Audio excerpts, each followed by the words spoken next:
The remains of a man and a child were lost from a graveyard behind the Asbury United Methodist Church in Annapolis decades ago. Now they're finally home. Historians believe the remains are from Smith Price and his daughter. Price was a freed slave, a leader of the community, and started the first black church in Annapolis. WMAR 2 News' Don Harrison was there for the homecoming.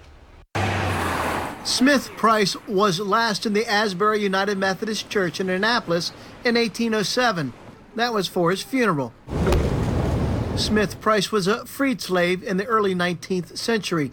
He purchased land in Annapolis and donated some of that land to start the first African-American church in Annapolis. Price and some of his family were found in a grave behind the church in the 1980s during construction. The bones were moved, and Janice Hayes Williams has been looking for them. The beauty of this story is about a community of strength.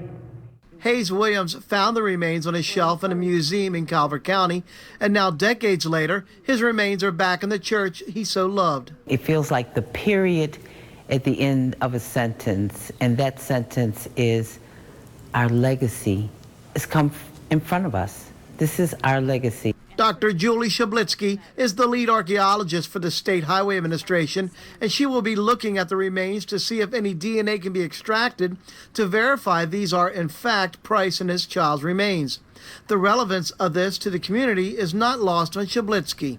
And to see people come together in this sort of environment, it brings up and it wells up inside you this emotion of humanity, and it actually connects you. No matter what your skin color is, you feel that draw, that connection.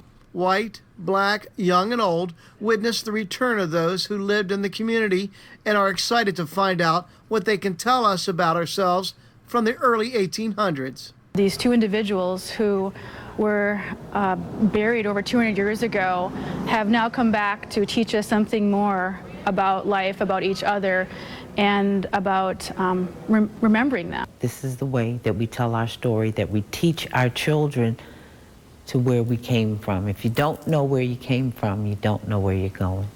In Annapolis, Don Harrison, WMAR 2 News.